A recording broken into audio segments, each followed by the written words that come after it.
Hello and welcome. I think I know almost everybody in this room, but if you don't know me, I'm Marnie Shaw. As you all know, we have a lot of talented people in Somerset, and I'm pleased today to be able to introduce two of these talented people, Frank Joseph and Paige Whitley. Today's occasion is the launch of To Walk Humbly, Book 2 of Frank's Chicago trilogy. Frank lived in Somerset since 1981, has been a writer in one form or another almost all his life, from his student newspaper days through his Chicago trilogy novels. He was a creative writing major at Northwestern, a journalist with the Associated Press and the Washington Post. He founded or co-founded 2 award-winning publishing companies and was a sought-after direct marketing consultant and in late life, a novelist. To Walk Humbly is book 2 of Frank's Chicago trilogy.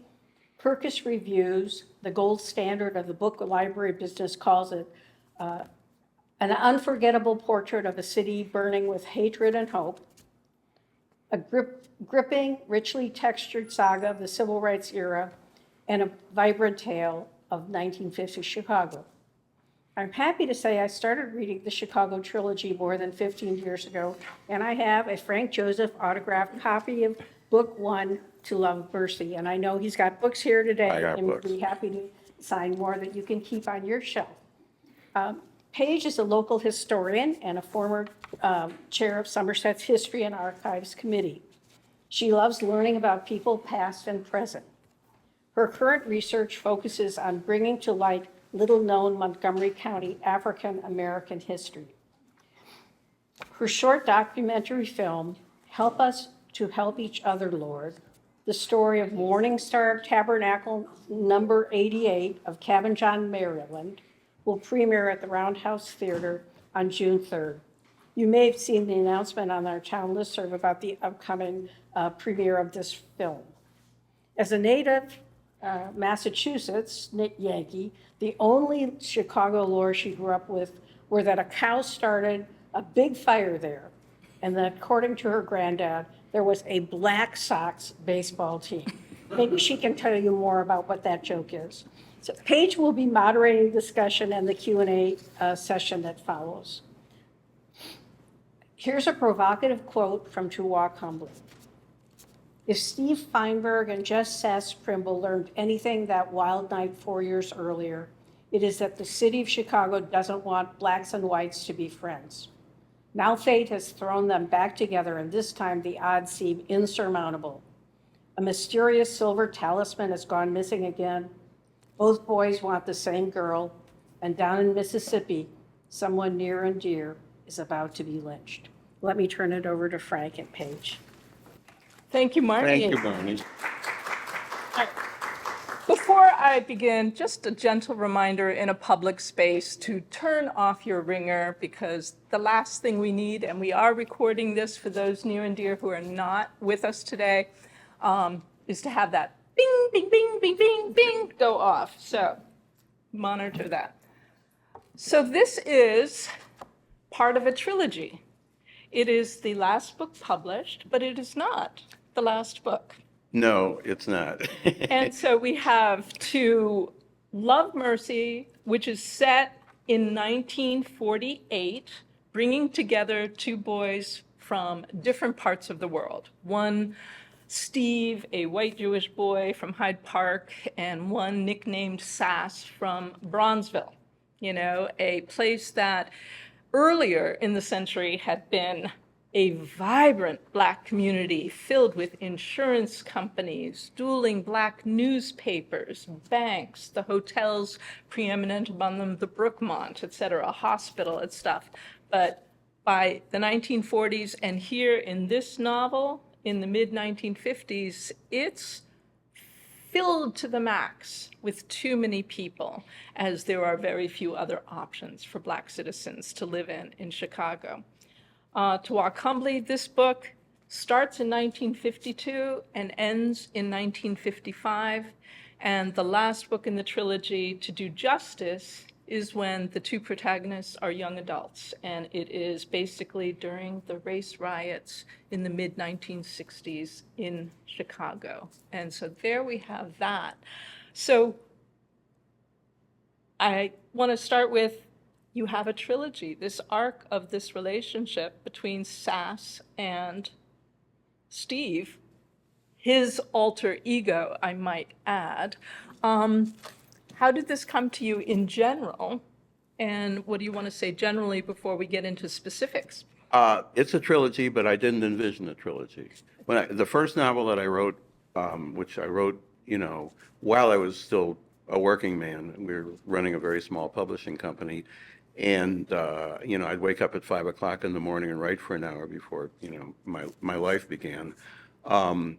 Was To Love Mercy, and it took a while, a couple of years, but I found a publisher, and it was published in 2006, and it did, considering independent, tiny, microscopically small publisher in Huntington, West Virginia, of all places, it did okay. It didn't do badly. I made 7 trips to Chicago over 2.5 years promoting the book.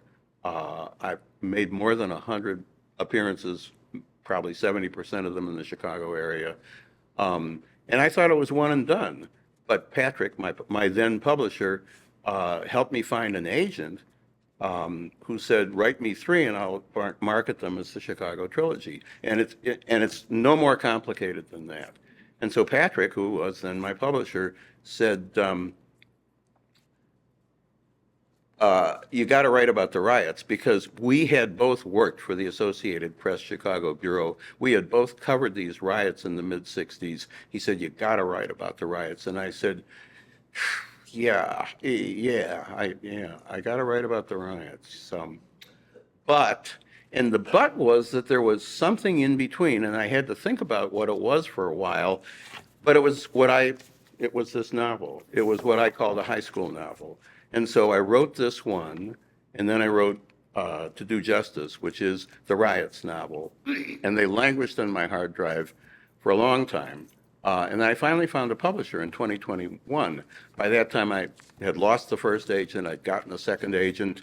She found this publisher. It was called Touchpoint Press.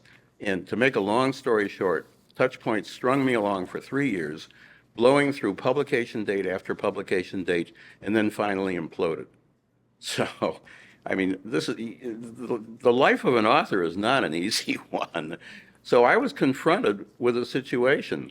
As some of you know, I had a launch party for To Do Justice here too, right in this room. And I needed books on a date certain, and this was like 2 months or less before I needed books, and I was confronted with some very difficult decisions. I'm not going to mention how old I am, but I ain't young, and I'm in good health, and I'm doing okay. But it takes, in the best of cases, if I went the conventional route again, found another agent, found another publisher, and that publisher worked with all deliberate speed, it'd be 2 or 3 years before that novel came out, and who knows whether I'd even be on the planet 2 or 3 years. So, and I'd been a publisher in real life, not a book publisher, but a periodical publisher. And so, I struggled with this decision because a year ago I would never even have considered self-publishing. But the world has changed, and there is, a self-published novel has a long shot chance. And I decided to do it. And I found a cover artist, and I found an interior designer, and I found a printer, all at breakneck speed.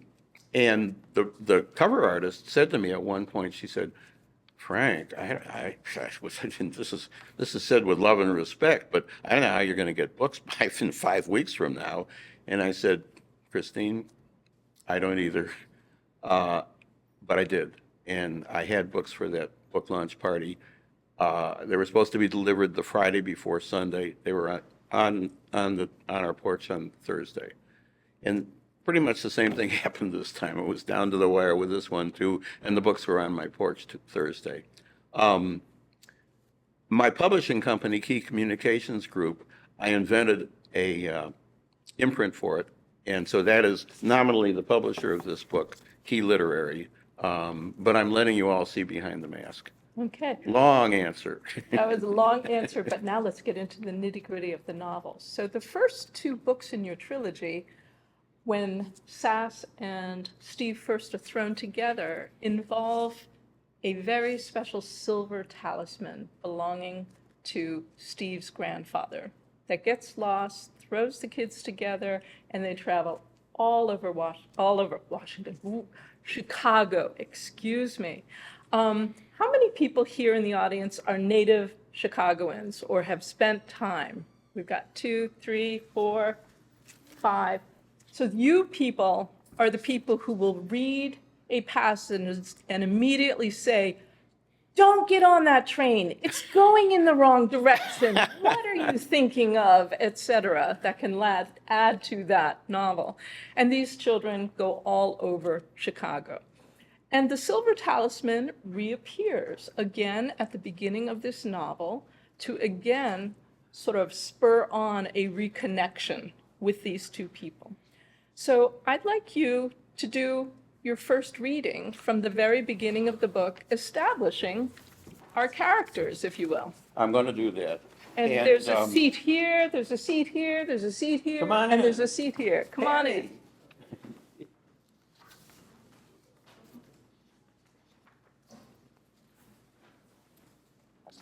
Start reading. Okay. Thanks for coming.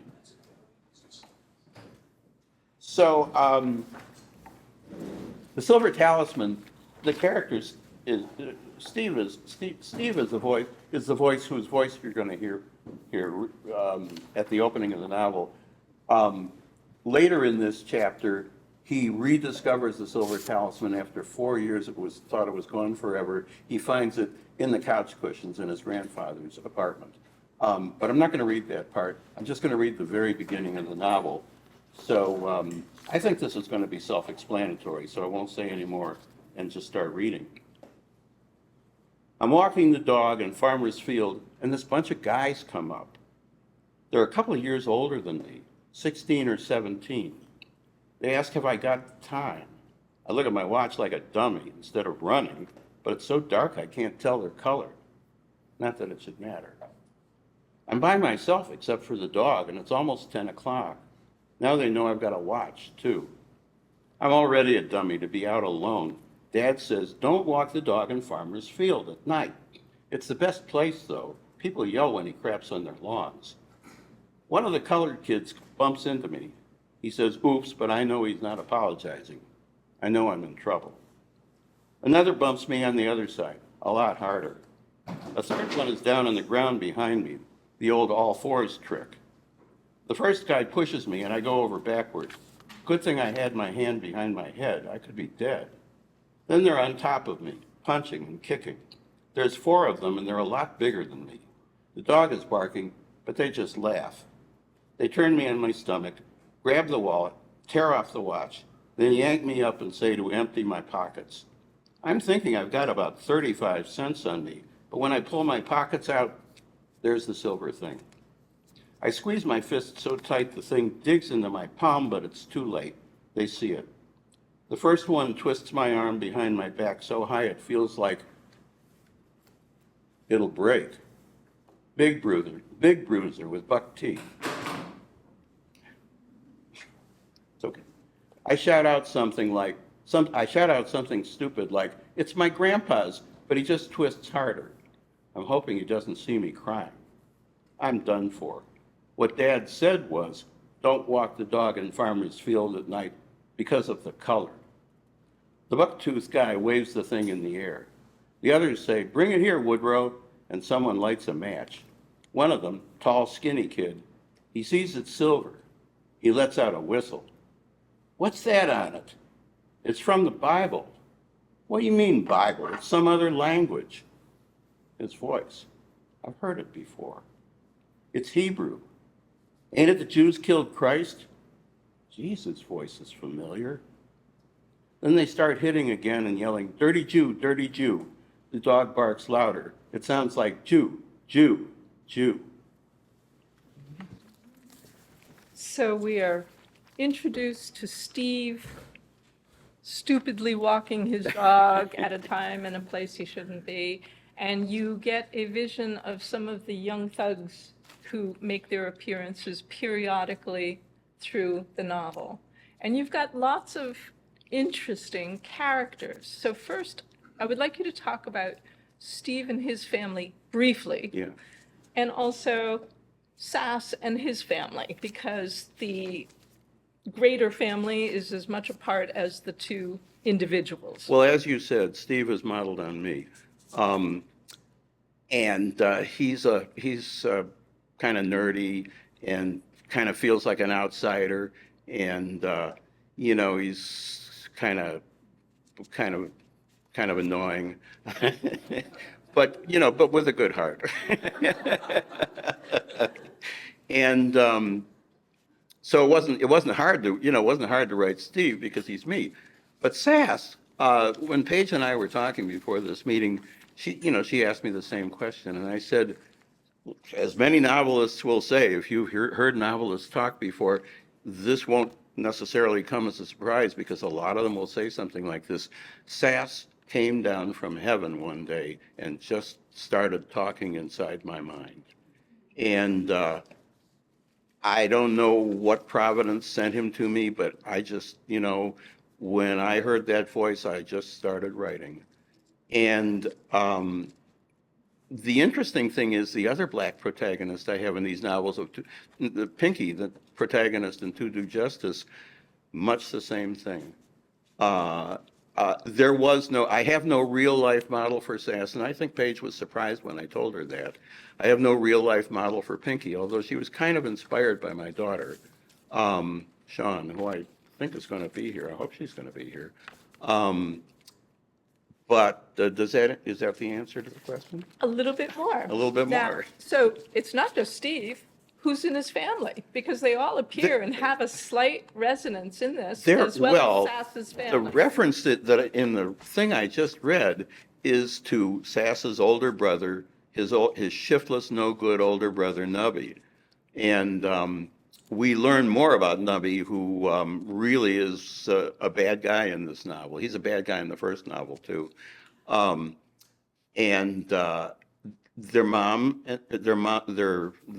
dad is named James, and their mom is named Maddie. And James is a preacher in a storefront church on South State Street in Bronzeville.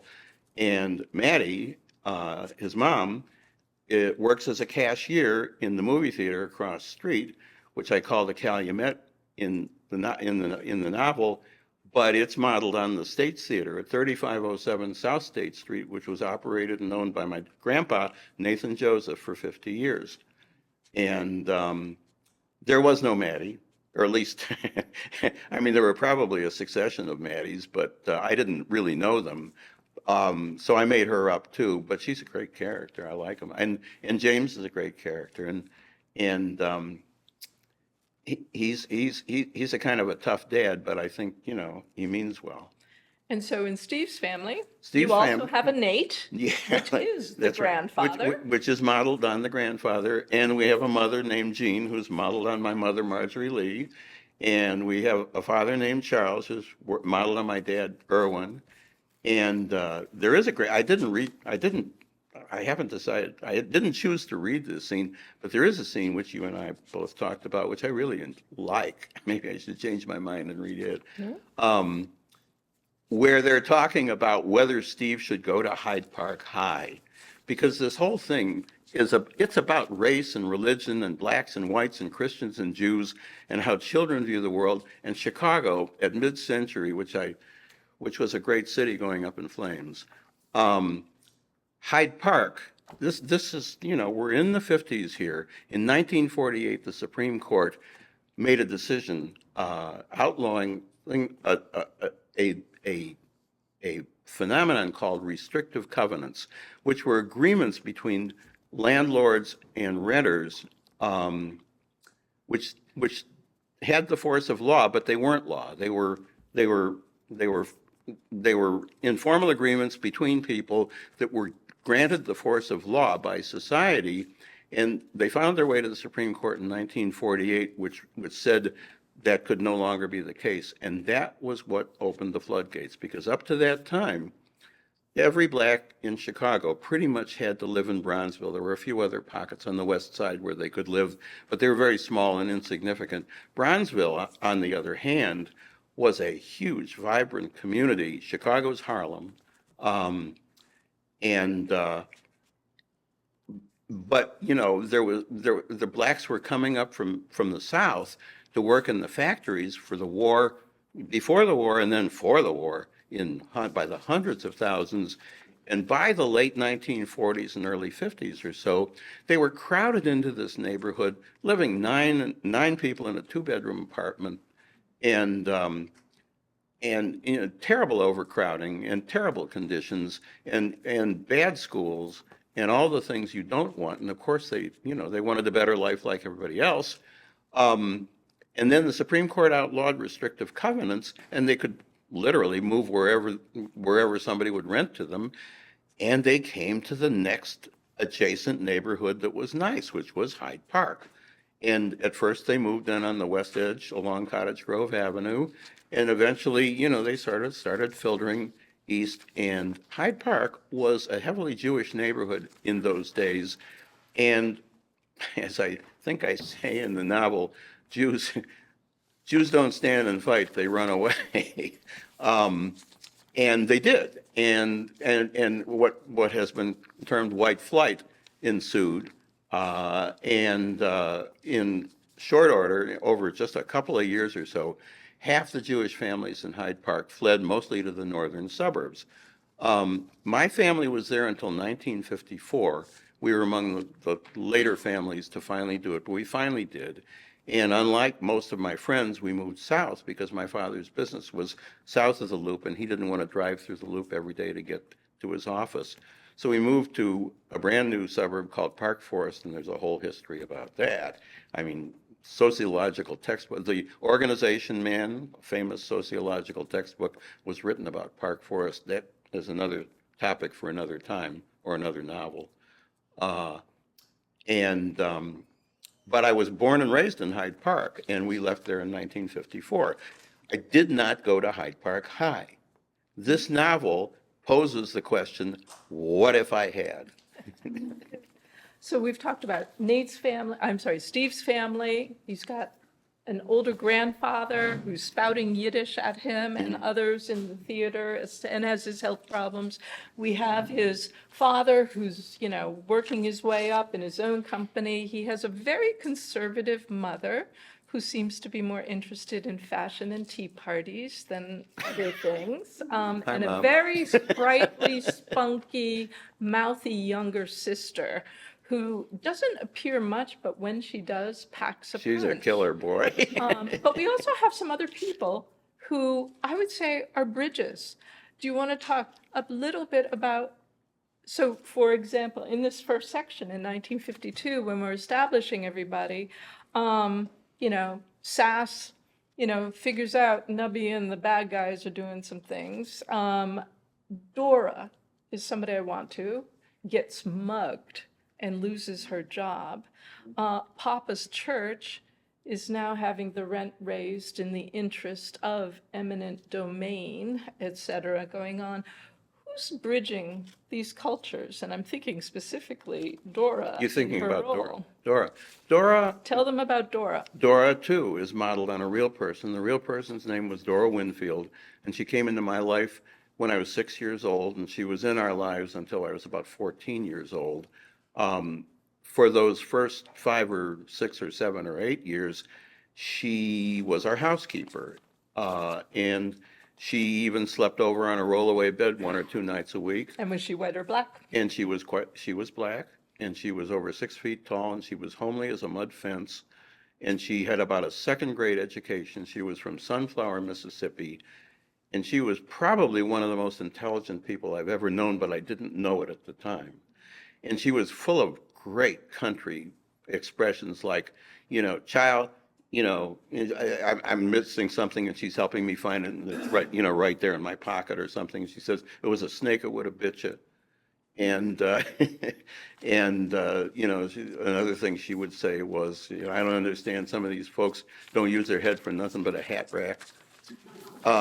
And she was a personage. So in this novel, I give her a different last name, Dora Barfield. And I imagine, and she is the glue that holds the white world and the black world together. She is the housekeeper in Steve's home, and we used to call them maids in that unenlightened day. And she is also a member of the storefront church, which Sass's father is the preacher. So she has this linkage between both worlds. And the episode that Paige is referring to, she gets mugged on State Street in Bronzeville and falls and breaks her wrist. And then she goes back to the home of, Steve's home with a cast on her wrist. And she has this this conversation with the mother and says, I can work. And the mother is very skeptical, and she says, no, I can do this and that. And then the mother says, what about washing clothes and bringing them up from the basement and stuff like that? And she says, well, maybe you're right. So she has to basically take a leave of absence while she heals, and she looks for childcare work because she needs something, to put food on the table. And she winds up in the home of a kid I call Ezell Thomas, who is a figure modeled very closely on the historic Emmett Till. And so Dora is really the glue that holds all the disparate strands together in this novel. So I want to commend Frank for having these great historical contexts running throughout the novel, as the question of what's the silver thing? Where is the silver thing? And it's not predominant in the novel as it was in the first one, but it's this rotating motif coming along as these youngsters are meeting each other and exploring high school, et cetera, together. But within the context of big themes, we've got the urban renewal. They're stuck in a traffic jam because of the construction raising buildings on Safe Street and others, Steve's father and his grandfather and he. We have people who speak to the Great Migration. You mentioned Dora from Sunflower, Mississippi. Mavis and her son Ezell are coming close by from Money, Mississippi. Is that right? No, you're mixing things sorry. up. Which It's one? okay Which though. one? From another Mississippi, I want to say. I'm trying to remember where I have them coming from. I thought Close to Greenwood, close to somewhere Greenwood. Alabama. Remember that? Right? Yeah. No, Money, Money, not to skip too far ahead, but some of you may know about this, is where Emmett Till was lynched. So the other way around. Sorry about that. It's not far from Greenwood. But we have it. We have Sass's dad, Papa, coming from Arkansas, and other states in the South and stuff. We see this through people's eyes, and particularly through Dora's. In the second section, part 2, which covers 1953 and various personal events, but we also begin having discussions about desegregation, well, not quite, but race riots and stuff. And you mentioned the Trumbull riots. You want to talk about what that is? Trumbull talking Park, about? Trumbull Park. Yeah, nobody remembers Trumbull Park except me, but it was something, because nobody in Chicago had seen anything quite like this in the lifetimes of people who were there, although Chicago was the scene of a terrible actual race riot in 1921 or 1921. Terrible race riot. I mean, it was an actual race riot with white guys going down State Street, clubbing people. It was a terrible, terrible event. But what happened in Trumbull Park, which is way, way out south, there was a housing development, and it was pretty much whites only, and a mixed race couple tried to move in, and it touched off, disturbances. And it was all over the papers at the time. And there was a really good novel written about that book about that, based on that episode. It's called Trumbull Park. It's by a guy named Frank London Brown, a black guy who sadly died young, really sadly, because it was a really good book. And you possibly can find it in used bookstores now, but it's been out of print for years. But it's a novel. As is this. I just want to say, Paige is going over to the history here, and I'm really religiously trying to be as accurate with the history as I possibly can in this novel, and you'd be surprised how much research goes into writing fiction, but in my case particularly, it certainly does. But this is a story. This is a story about people. And that's first. The first thing here is this is a story about people who hopefully you're going to like reading about and fall in love with, and what happens to them. And, it's just like any other historical novel that I think is properly done is, the history kind of hits you from behind and, kind of sneaks up on you. Let's talk about the Calumet. The The Calumet. story of the Calumet and what's happening in and around the Calumet, okay? Who's part You of it? can tell what's Paige isn't going from on? Chicago because she says Calumet. I have no idea what It's it is. Calumet. Calumet. Well, then Calumet. tell us Well, about Calumet's an the Calumet Theater. Yeah, the and Calumet- everybody involved with it. Because Yeah. this is part of your story. It most certainly is. Well, as I said, my grandpa Nathan Joseph ran this theater at 3507 South State Street called the States Theater. And I renamed it for the novel, and I chose the word Calumet because it's a real Chicago word. There's a Lake Calumet on the far south side. It's an Indian word, comes from Native Americans. I don't remember what it means, although I probably knew at one point. There are a lot of places in Chicago call it Calumet, but among the research that I did was there a movie theater called the Calumet? And fascinating, to my surprise, there was not. So I appropriated the name. But this theater ran a new double feature every day, 7 days a week. You could go in at noon, you could, stay there until midnight. And when I was researching the first novel, I went to microfilm of the Chicago newspapers looking for advertising from my grandpa's theater, and there wasn't any, and I couldn't figure that out. And then I finally I think I did figure it out, which is people just looked up at the sign. And maybe they wanted to get some air conditioning for 3 hours or so, and they just walked in, paid their quarter or whatever it was, and came in. It was bare bones, to say the least. The seats were wood. If there had ever been cushions on them, they were taken off many years ago. My dad tells a story about something that happened inside the theater. There was a Hopalong Cassidy Western on the screen, and there were these two guys in the middle row, and Hoppy was in trouble, and one guy pulls out a gun and says, "I'll help you, Hoppy," and shoots a couple of holes in the screen. I think this happened, but whether or not it happened, it's fictionalized in the novel, because it's a great story. And here's my daughter, Sean. I just have to pause here and say, this is a conjunction of the planets. My daughter, Sean Goldstein, Hello. my son, Sam Joseph, my wife, Carol Jason, With her artwork around us. and Carol, by sheer coincidence, has her show on display all around us, her wonderful paintings in this great space, which is about the best space for displaying her paintings I've ever seen. And her show went up in March, and it's up until early next month. And I believe, nobody's contradicted me on this, that this is probably the first time a husband and a wife have ever had a show at the same time in the town of Somerset, for what that's worth. But our son is here from New Mexico. Our daughter's here from Frederick. And I'm so happy to see them all. So I want to get back to the Calumet.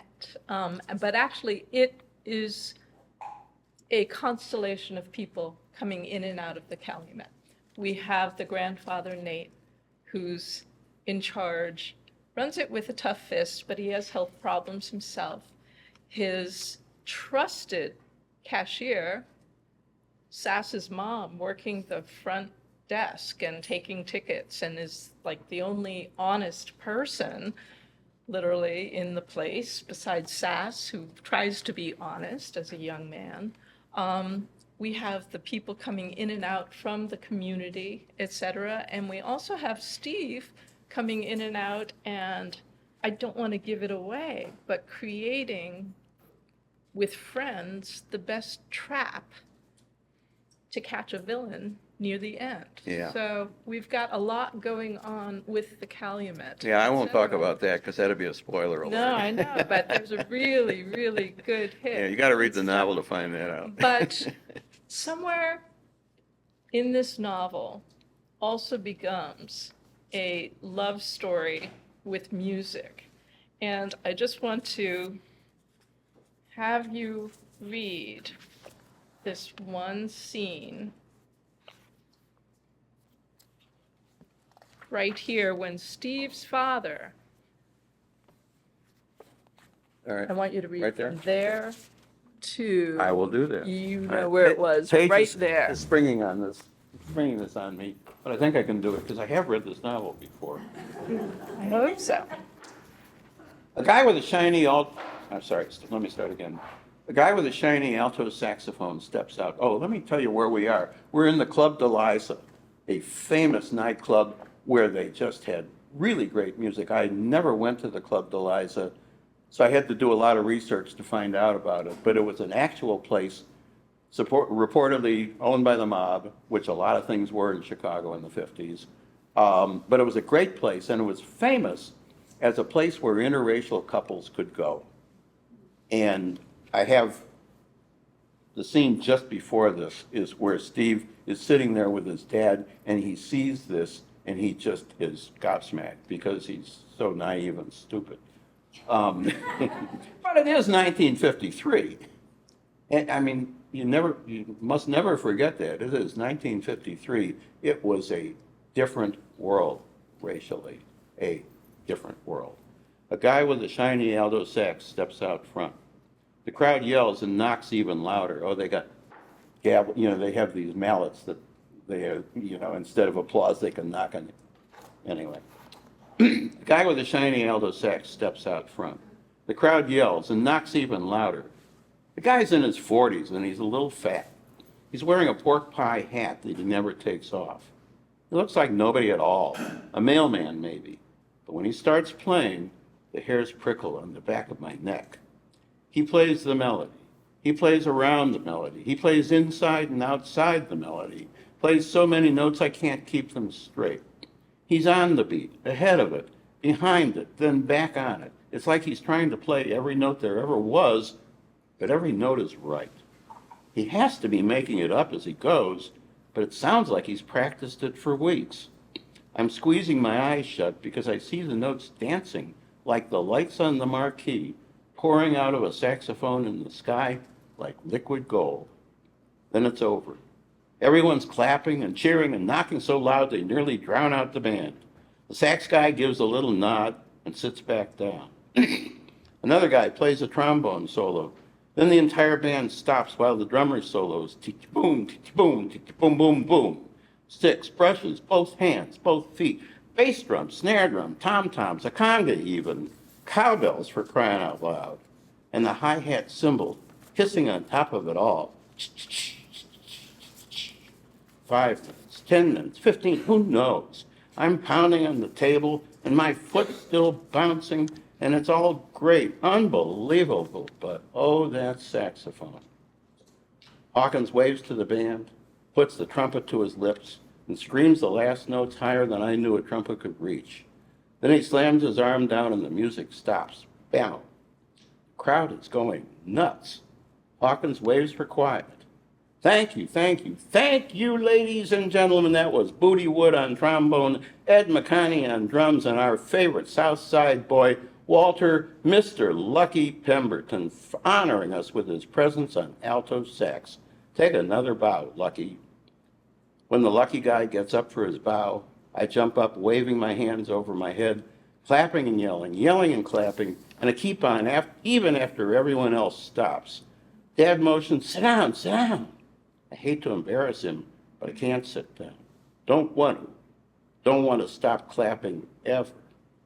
After the show ends and we're driving home, Garfield Boulevard slick with rain, Eddie Fisher on the car radio singing I'm Walking Behind You, and the wipers going slap, slap, slap. That saxophone keeps playing in my head, making me shiver.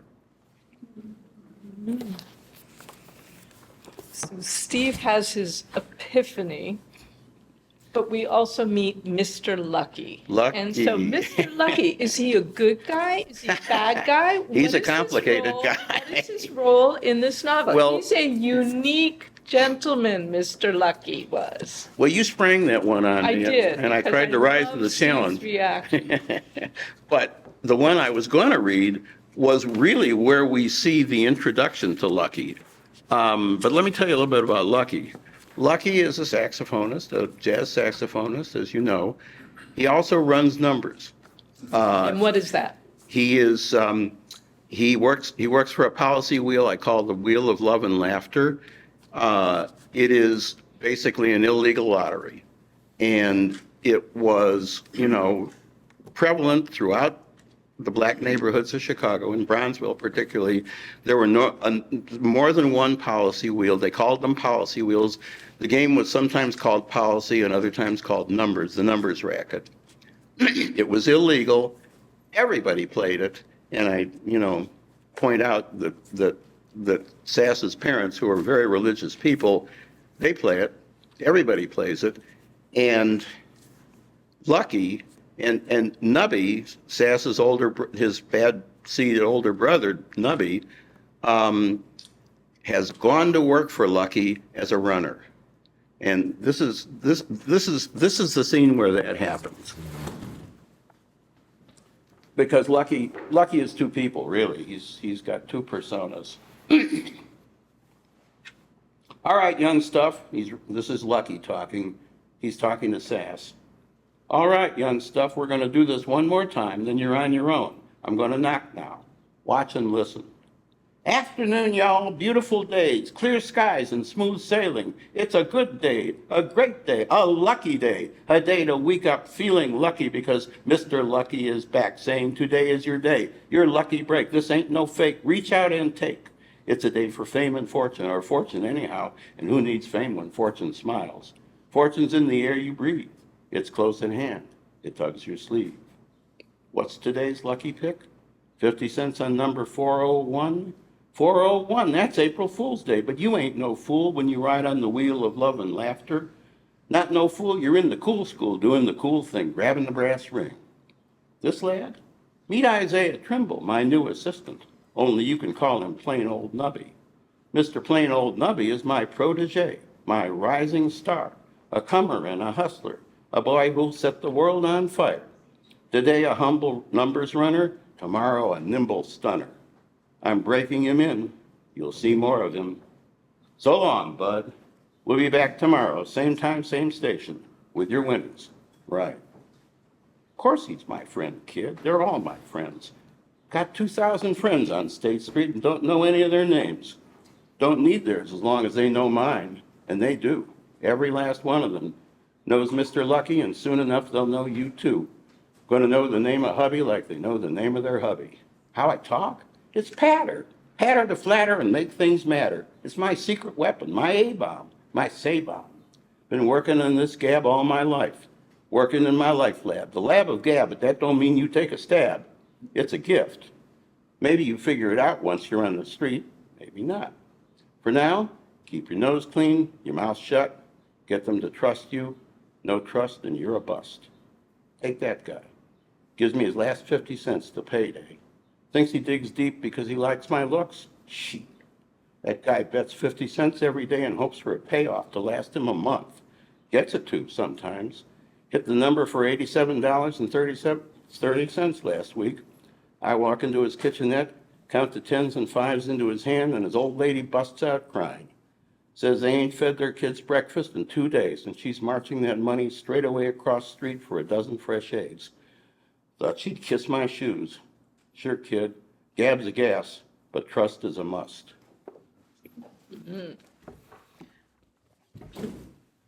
So Mr. Lucky has a lot of people He wears more than one hat. and stuff. Nubby, as you say, the bad, no good, violent older brother of Sass is working for him as a runner. He's also got some other people working for him. You want to touch on them very briefly? Yeah, there's this gang. You met them in those the first the opening of the book that I read. Woodrow and his gang, who's the other ones are named Tony and Robert, and Woodrow has two prominent front teeth. And I actually have a lot of fun with that. There's one passage late, I keep thinking of a new way to refer to him. Oh yeah, teeth like Bugs Bunny. So I kind of had fun with that. But they're thugs, But right? they're thugs. Yeah, they're thugs. They're bad guys. They're just thugs. And they weave in and out of this story. They show up, here and there to make, more trouble. And as Steve senses at first, he knew Nubby from the story that I told in the first novel, To Love Mercy, and he hasn't seen Nubby in 4 years, and he hears Nubby's voice while he's being beaten up by Woodrow, Tony, and Robert, and Nubby, and he knows that voice, but he can't place it, and it isn't until well into the novel that he realized who it was, but Woodrow, Tony, and Robert, they wind up also being Mr. Lucky's muscle. And, they are his enforcers. And there is a scene toward the end of the novel where Steve's in trouble and he goes to Lucky for help. And Steve, Woodrow, Robert, and Tony are there. And there's, and Steve is afraid at first, and Lucky tells him to lay off and go home and pays him off and, gives him some money and makes him go home. That's good. So that's part of the chase.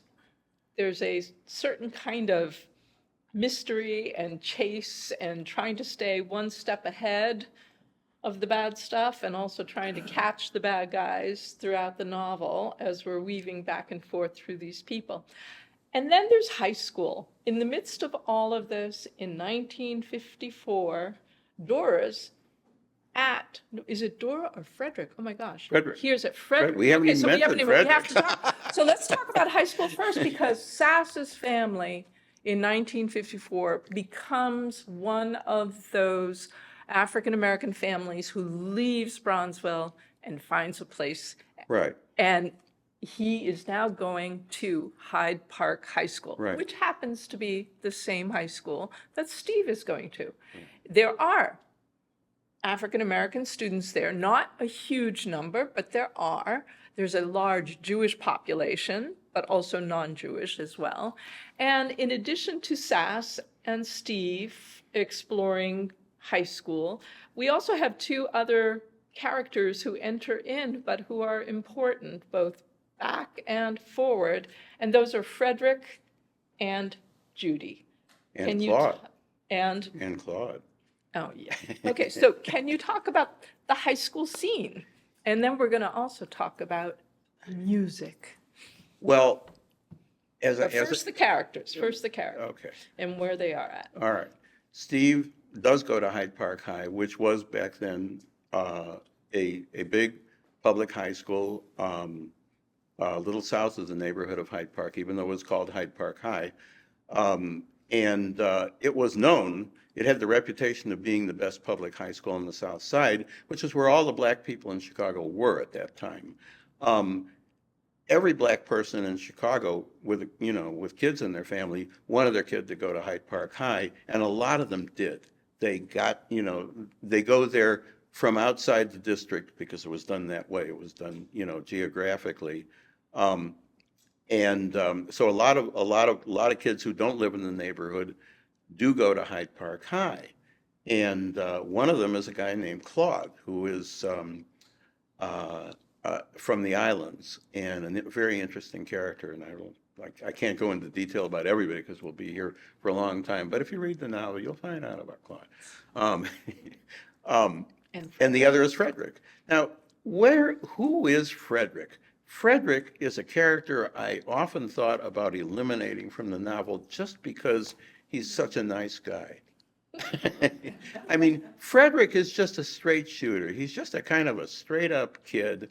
Um, he plays basketball. He's tall. He has the locker next to Steve. Steve and Frederick meet one another on the first day. They chat. And as it turns out, they're both, Steve's got a black eye, Frederick's got a, something.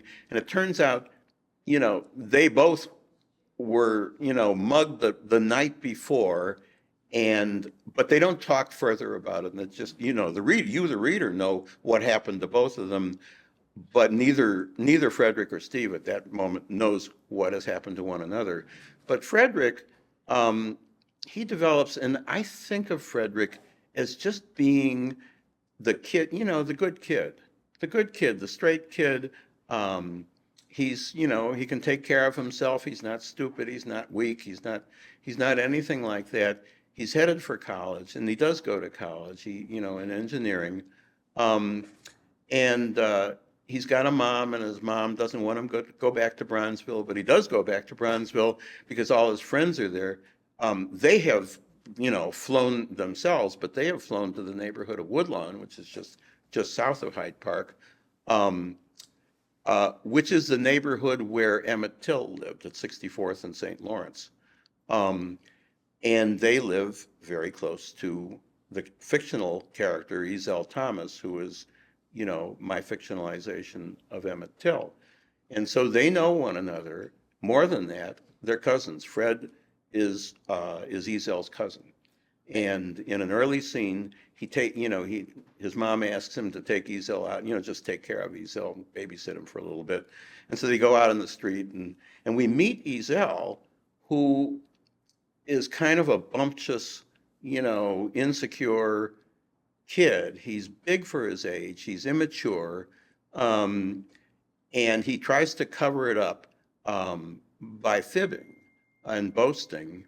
And he has a stammer. He has a stutter.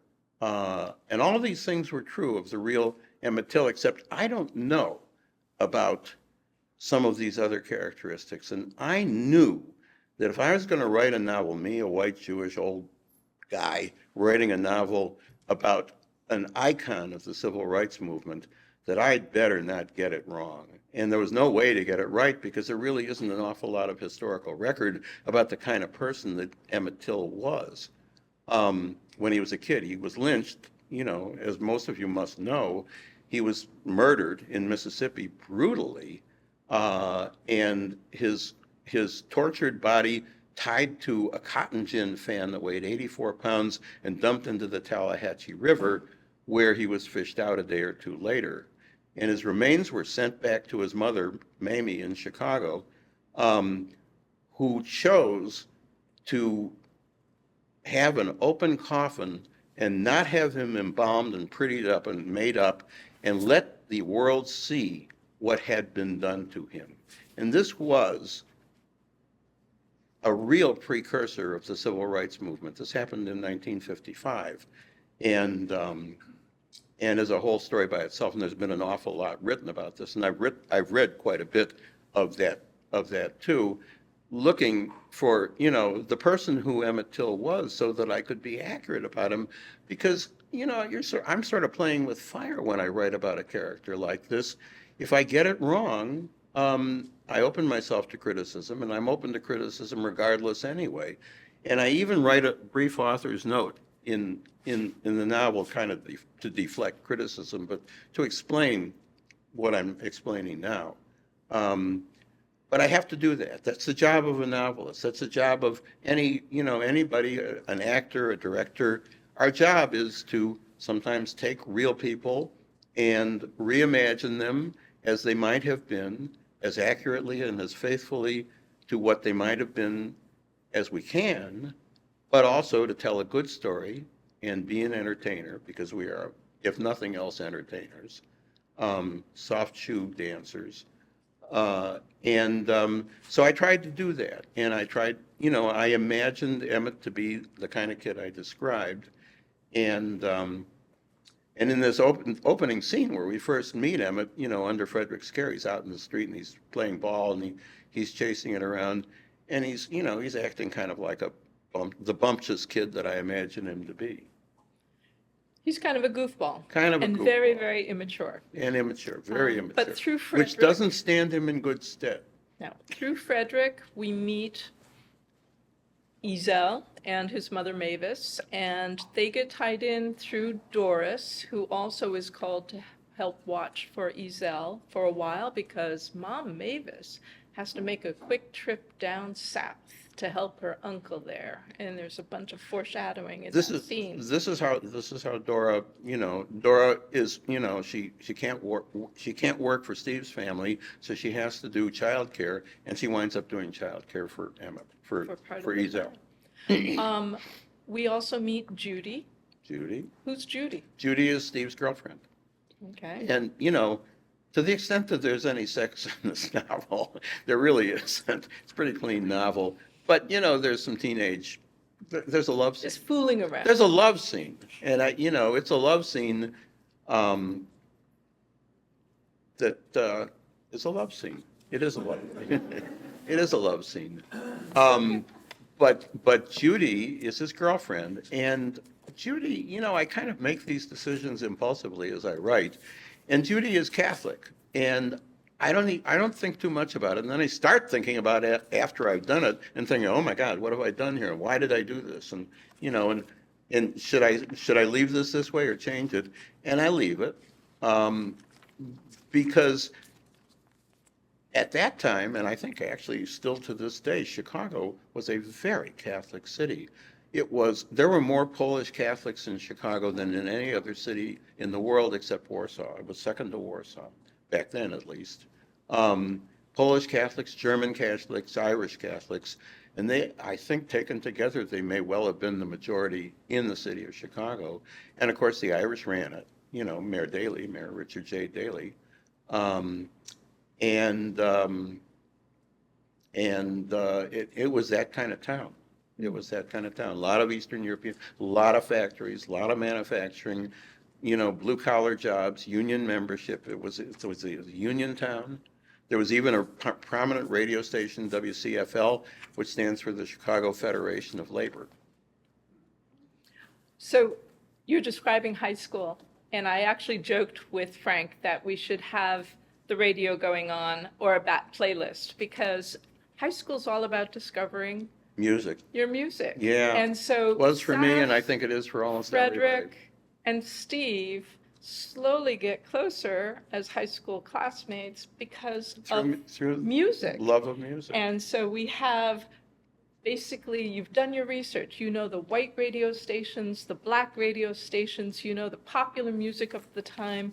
You have them showing their interest in the rising doo-wop and the R&B that is percolating in Chicago, and their enthusiasm, these three, are just very, very infectious. Rock and roll came on the scene in 1954. Elvis Presley dropped his bombshell, and it changed the world. I write about, rock and roll some, but I don't write about rock and roll as much as I do. But are you a musician? I mean, I play instruments. I play piano. I played clarinet in high school. It was the one instrument I ever played that I couldn't make friends with. I played harmonica when I was a kid. I played. In college, I got interested in folk music, and I picked up guitar and banjo. I'm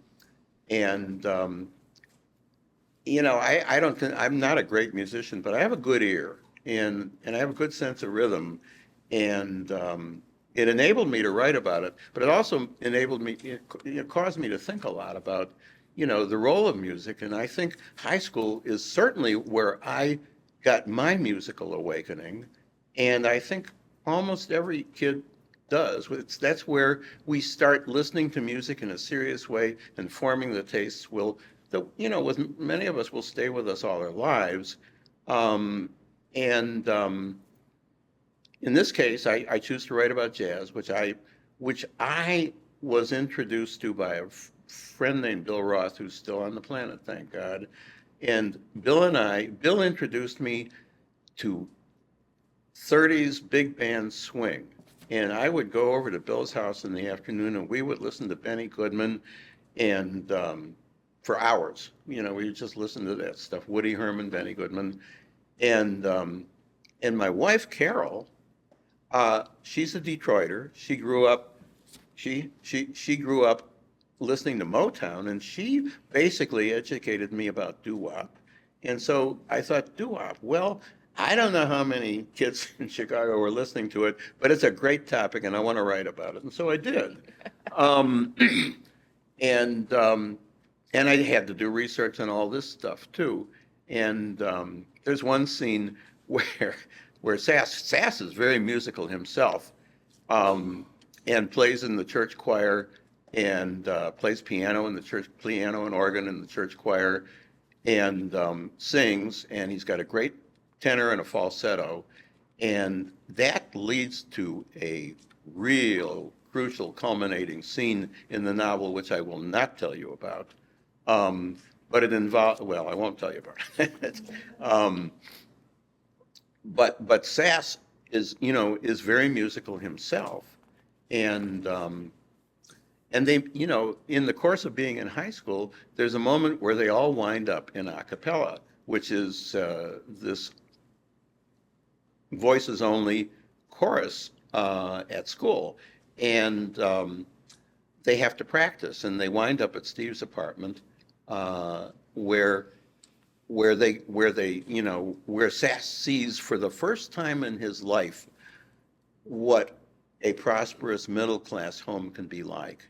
And there's a white shag carpet. There's a beautiful grand piano in the apartment and a white shag carpet on the street. Sass obsesses with this carpet and imagines, just walking barefoot through it, and thinks, when I grow up, I want that, a white carpet, all my own. Mm-hmm. And it becomes kind of a talisman. Obviously, the titles of the book come from Micah. Yeah. Issues of faith Yeah. come up in this novel. Nate, the grandfather, has deep faith. Steve questions.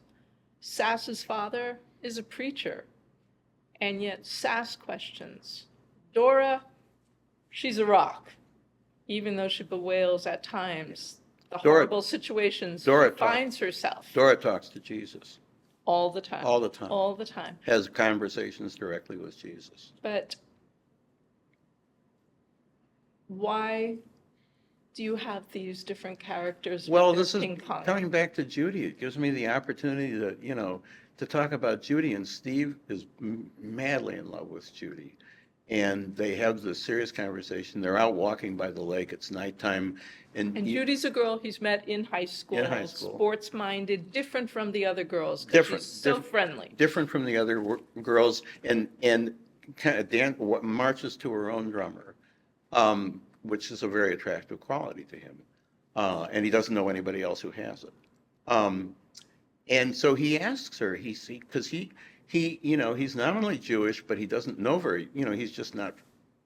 he's not as knowledgeable as he wishes he was, and he feels funny about it.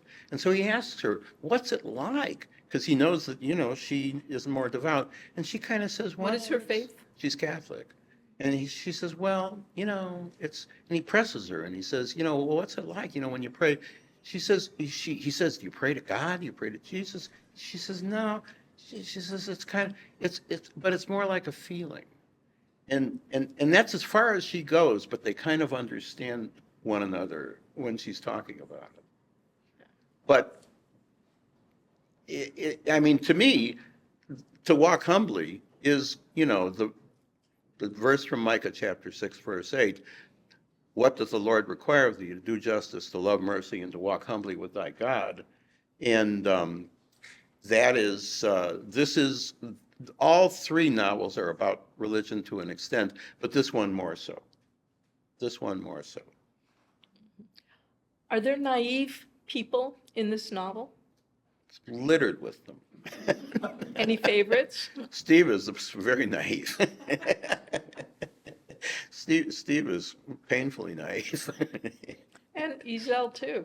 Ezel is painfully naive, and with Ezel, of course, it leads to his death, his awful, terrible death, which is hard to write about. The events that happened in that, I don't know how many of you are familiar with the story of Emmett Till. But what Emmett Till does, supposedly, that causes him to be murdered, is he goes into this general store, this notion store in this tiny hamlet of Money, Mississippi, where a girl named Carolyn Bryant, the wife of a guy named J.D. Bryant, is behind the counter.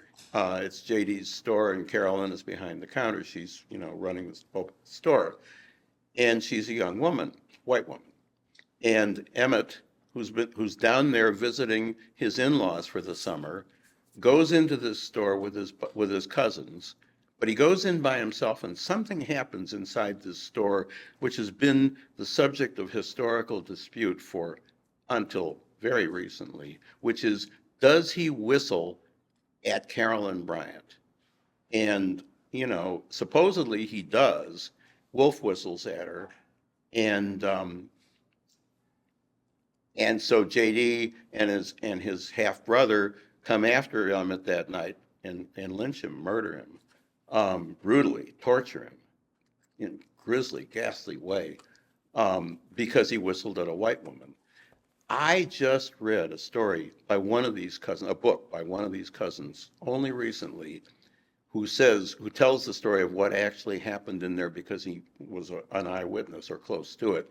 And he says Emmett did actually wolf whistle at Carolyn Bryant, which to my knowledge, when I wrote the novel, I didn't know. Yeah. Okay. So we have a novel of a silver talisman in Steve's possession, then in Nubby's possession, then in an unknown possession. I'm not going to tell you. We're not giving things away. Then back, then forth. And then, what is Nubby's goal in this novel? Nubby's goal is just to Nubby's out for himself. Oh, I'm so sorry, Sass. Oh, Sass. Sass. What is Sass's goal? Well, Sass all this? Sass Yeah. is the one. Nubby's a jerk. Yeah, okay, Jeff, let's he's agree. really He's a a bad guy. jerk. Okay, he's a bad guy. But Sass, Sass and Steve are the heroes of this novel, and Sass, the deeper he gets into the world and the more he knows, the more conflicted and confused he becomes. And this is moral fiction. I consider what I write to be moral fiction. And frankly, I don't understand why anybody writes about anything else, because if you're not going to write about important things, why bother to write at all? And I get into some deep question areas, and it's not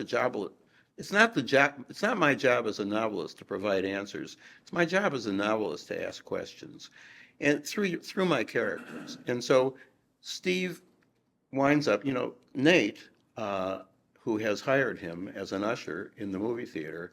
Sass is hired by Nate. Sass is hired by Nate. Nate dies in this novel, and Sass visits him in the hospital, in Michael Reese Hospital, which is where all the Jews go. The Jews went to Michael Reese, and down the street, the black people went to Mercy, which is truthfully the way it was. They're both big hospitals, and that's just how it was. And Sass has never been inside Michael Reese Hospital, of course, and he goes up there to Nate's bedside, and he has this conversation with Nate in which Nate, tells him about life, and when he's at the end of his life, and it leaves Sass even more confused than ever. And he goes out into the snow, and then he runs back in and goes back up to the room. Why did he do it? I stopped telling the story. I can't even remember. He's considering putting the talisman back in. Oh, his pocket. yeah, the silver Don't talisman. have to say. Yeah. Okay. Anyway. All right, to finish. Okay. You want me to read more? How do God, you- she's a no. tough one. No. How do you feel about that one? Or do you want me to do it? Oh. You know what it is. Yeah. Here. Wait a minute. It's Dora. This is Dora. I'm going to try, but I'm. Okay, start here. Start where? Start there? The Jim Crow. Okay, all right. All right. Um, Dora is I'm going to helping try, out. but I'm going to warn you here. I might choke up when I. This is going to be sort of That's why- our, that's why our Paige ending before volunteered questions. To read it, but, okay. Dora is helping out at Steve's family's house, getting ready for Apart. a party, and the radio is on. The radio's And on. The kids are helping her. The radio's on, and the news, What year is this? this is 1954, and the news of the Supreme Court civil rights decision comes over the radio. And Dora hears it, and she stops and just listens, and then she says to everybody else, the white, Steve's white family, did you hear that? Did you catch that? And everybody sort of gives her blank stares. And then she asks another question or two, and then she kind of realizes what's going on, and that it really doesn't matter to them, or they aren't conscious of them, or it might matter to them if they knew, but they don't. And, their mind is on organizing this party. So I think, Dora says, well. She said, I'm going to start a little bit higher than you said. She said, Lord, turn it up a bit, will you? The High Court held unanimously that racially segregated schools cannot, by definition, be, quote, separate but equal, end of quote. It's finished. Miss Feinberg, excuse me, I got to sit down. Why, the Jim Crow.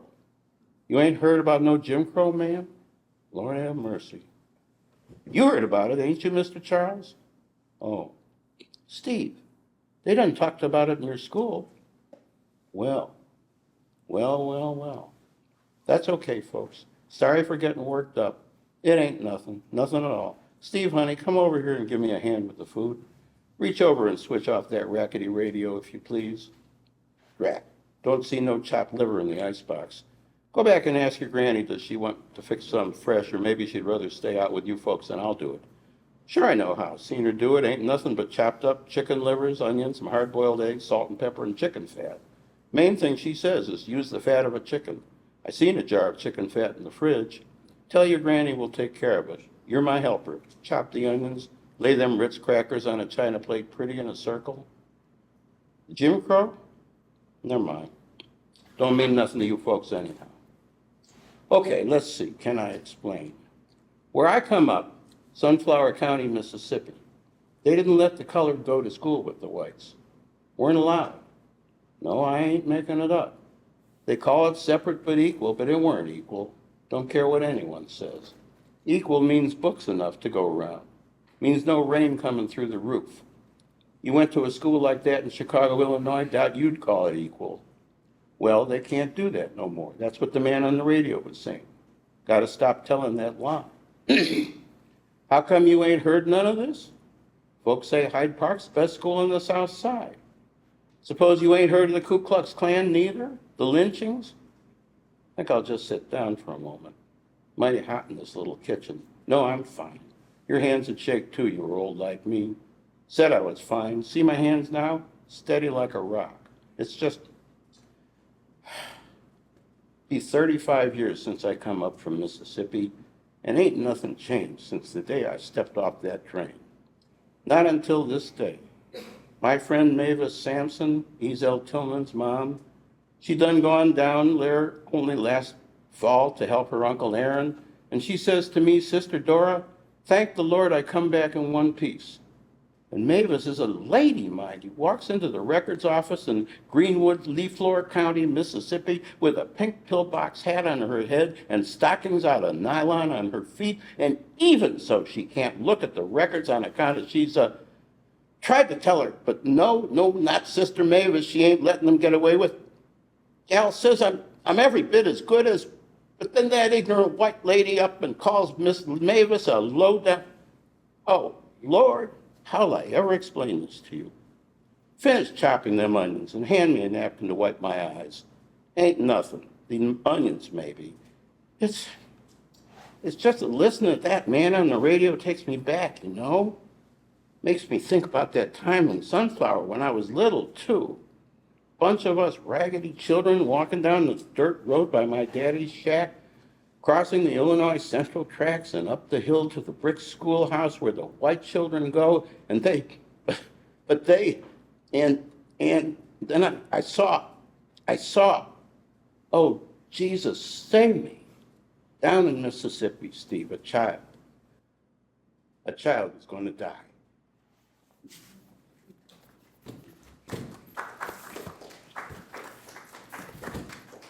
I think we're going to end on that note. We've talked a long time, but for questions and answers from the audience, Yeah. et cetera, about this novel, trying to give you a sense of adventure and relationships without giving away everything.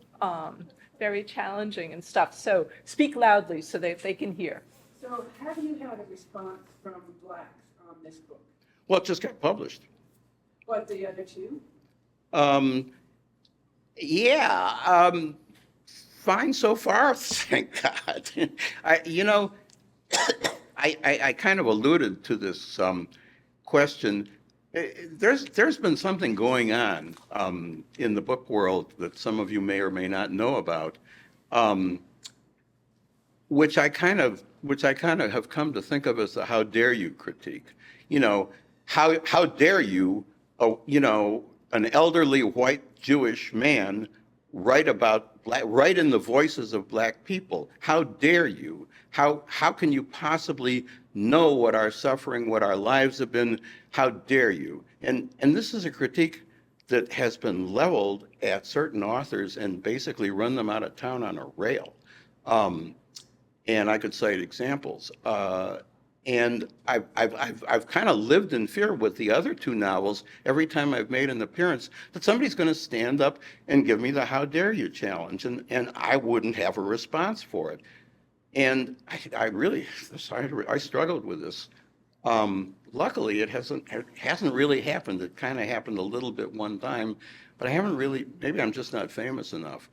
But It's a good question. yeah, but I finally came up with the answer, a two-part answer, and one is that it's my job to imagine it. I can't understand your pain. I can't understand your experience. I can't understand 400 years of coming up from slavery.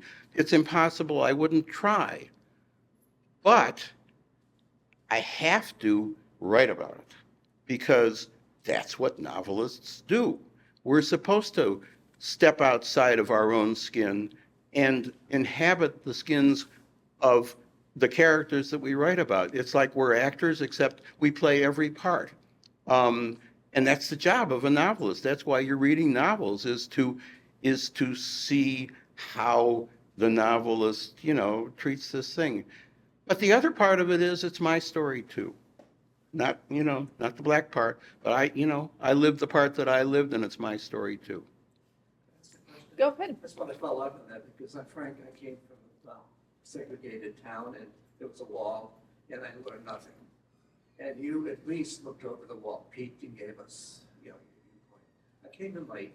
I've read the two novels that came out. Did you say in the beginning why a trilogy like this is coming out, 1, 3, 2? No, I didn't. No, I You didn't. alluded That's to a, it. that's You a long, alluded to it. I'm going to try not to make it a long, You complicated alluded to story. 1 and 3 When and the Touchpoint filler. Press, when I had the contract with Touchpoint Press, they bought To Do Justice. It had won some awards. It had gotten some prominence. I figured it was the novel easiest to sell. And my agent at the time did too. And so we sold that novel, and we did. We sold it to Touchpoint. And Touchpoint was going to publish it first. And the world was ready, to receive that novel. I'd been, publicizing it to my blog list and everything like that. And then Touchpoint implodes, and I'm left in the lurch, and I have to decide, what to do. And so I figure, well, the ball's rolling in that direction, so we'll just come out with To Do Justice first, and then we'll publish the other two as prequels. To Love Mercy was published already in 2006 by another publisher. It was my intention to republish it. Yeah, Carol. Tell the WVON story. Which? Oh, the cab ride. Oh, my God. We'll be here all afternoon. Well, let me just finish this thought as quickly as I can. So anyway, that's why To Do Justice was published first. And then I had to struggle to decide whether to publish this one or whether to republish to Love Mercy, which was the first one. And I even polled, readers of my blog, and it sort of came back definitely published to Love Mercy. And then Carol rang in and said, no, no, no, you can't do that. because because the world has seen To Love Mercy, but they've never seen this one, and you don't want to go to your grave without it ever being published, and do that. And so I did. Okay. So they're being published as prequels, and later this year, I am going to republish To Love Mercy. And that's the long answer. Now, Carol asked me a question about WVON, which she listened to when she was in Chicago. Carol and I met in Chicago. She's from Dearborn, Michigan, but we met in Chicago. And she listened to WVON, so did I. And this was the first, this is a breakthrough station. It's a historically significant station. It came on while I was in high school, way out in Park Forest, 35 miles to the south. WVON had a 1,000-watt signal. You could barely hear it in Park Forest. All of my friends listened to WVON. We all listened to WVON. They played music we just had never heard any other place. It stands for? VON stands for Voice of the Negro. Yeah. And although it was white-owned station, but that's another matter. So anyway, I'm in Chicago a year ago, April, and and I'm in a taxi cab, and it's rush hour, and I'm trying to get out to a library on the far south side where I think the branch manager is going to schedule me to do a reading, and the cab driver and I fall in the conversation. I tell him, I got this novel here. And somehow or other, the subject of WVON comes up, and he says he's a publicist for WVON. He's not a cab driver, he's a Uber driver, and he's, but he's a publicist for WVON. And I said, you're kidding. And in the back of his cab, I find the passage in the novel, and I read it to him. And this turns out to be a great thing, because the next afternoon, I'm on the WVON afternoon show. Yeah, that's good. So you just never know what's going to happen in this world. Yeah, Stan. I have a question. Yeah. When you were a kid in the 50s, starting to listen to black music, what was that like in the 50s? Was all the white kids listening to black music? Was there? Well, it was the white kids in Park Forest, Illinois, at Rich Township High School. I know that, and there were no black kids at Rich Township High School. And how did I think WVON was a cultural phenomenon everywhere that people could hear it. I mean, it really was, because they were playing music, and they had disc jockeys, that just weren't like anything else anybody could hear on the radio. But you're saying the white kids were listening. Yeah, but black people too, everybody. Whites and blacks for their own reasons, but everybody, sure. Did you get pushback from family or friends for listening to? I don't black think, music? I was just high school, they didn't know what I was doing. They could care less. That's nice, don't fight, eat a piece of fruit. No, but all my buddies did too, and I guarantee you there wasn't a black face at Rich Township High School in 1955. Same is true. I grew up in a segregated Mhm. part of the South, Knoxville, Tennessee. Yeah, well, this was not the South. No, this was the South. Yeah. And, the R&B hit my high school like nobody. Like a ton of bricks. And the Isley Brothers came. Oh, the Isley Brothers, yeah. And of course, they were black. There were no black kids in the school. Mhm. There were no black kids going to school with white kids when I was in high school. So, yeah, same thing. So the Isley Brothers came to your town and did a concert? They did, they paid for my prom. Ah, no kidding. That's pretty cool. Very cool. The last time anything like that happened. So, I'm going to tell a story about somebody else who's in the audience. It's kind of not on the subject, but Patty Absher. Patty Absher got a kiss from Elvis Presley. Elvis Presley came to my town, Newport News, Virginia. And I was already deeply in love with Elvis. So, my smaller high school, got out of school early in the afternoon, half an hour or so earlier than the public school. So I said to my friends, we have to go, and we'll get there early.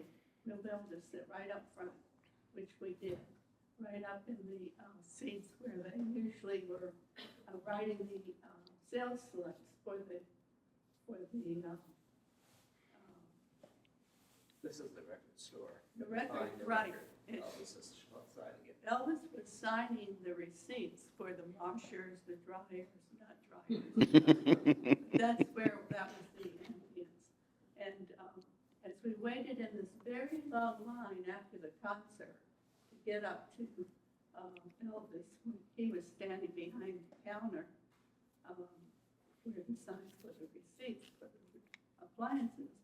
And I said to my girlfriends, wouldn't it be wonderful if Elvis would kiss one of us? And they said, yes. You have to kiss him, Patty. So when I got up there, it was a desk about that height. I said, Elvis, would you kiss me? And he said, sure, baby. And he pulled me across the desk where he signed for the receipts. I mean, he didn't sign. And when he let go of me, he sort of had his arm around his shoulders like this in my waist. He let go, and I fell on the floor. However, I was 14 or 15. Oh, you were swept off your feet. Literally. Yeah, very cool. Oh. Somebody told you that story. Any other questions from the audience before we mingle? No? Well, thank you all for coming, Yeah, and thank you, thank Paige. you. No, really, thank you, Paige. I recommend the book to you all. And I just point out, Numbers Racket, the Sugar Bowl was a small place right near the Macedonia Baptist Church in the 1940s that had Mr. Smith running a numbers racket out of that in our local history. In terms of the raising of the communities, Foggy Bottom, before that knotted tangle of over ramps and under ramps and everything else, used to be a small, vibrant Black community, as well as, is it 295 or 395 that goes in the south side, also plowing through. I mean, this has been replicated around the world, or around the country. I'm going to put in and a stuff, plug so. for Paige. Paige has made a movie about the Macedonia Baptist Church, which is right over there in River Road. Actually, it's not. Okay, I'm going to stop you. Okay, well, tell us what it's about, I'm- and then I'll tell you. I'm no good Then I'll tell plugging them myself, that but you can see it's this great. movie at the Yes. Roundhouse Theater a week from Tuesday. This is a short documentary, 30 minutes long, about the history of a African-American benevolent society that was located in Cabin John, Maryland. And unlike many other, small African-American organizations, whether they be schools, benevolent societies, church groups, whatever, this one has a few artifacts that are still remaining. And the most predominant one is its minutes book that date from 1904 to 1914, which allow one to understand so much of how it worked, who were its members, where did they come from, who did they interact with, what were their procedures and others. Why it's relevant to River Road is that the cemetery that is off River Road was another Moses cemetery, meaning it was another cemetery that was purchased in 1911, the land, by a similar Order of Moses Lodge based in Tenleytown, DC. And so in terms of burials and procedures, you can glean a bigger picture of what other Orders of Moses did. But this one is specifically about this community. It, fortunately, still retains most of its cemetery, as well as the extant foundation of the original hall, et cetera. And we've uncovered a lot of rare photos and other things to kind of go along with it and stuff. So the movie is about that, but that's why it has some So ties. the premiere is at Roundhouse a week from Tuesday. I've already bought my June tickets. 3rd. June 3rd, if you go to friendsofmoseshall.org website, you will find the trailer, you will find information to buy tickets. There's a reception from 6 to 7. The movie starts at 7:30, and it's followed by a panel discussion with some really top-notch people, which bring the big questions of like, how do you memorialize and remember people?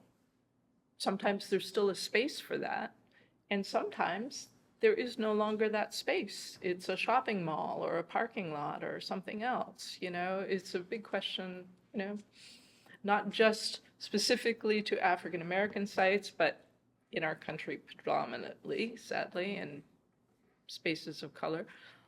So it'll be an interesting evening. So thank you for the plug. Sorry for talking. I keep telling myself, it's not about me, it's about other things, you know? So, thank you all for coming. Frank is here. We have And 3 books. We have books for sale. We have 3 books and And I will nibbles sign and them. drinks. The one thing I forgot to bring was Oh. my signing pen. Can I buy your Yes, of pen? course, of course.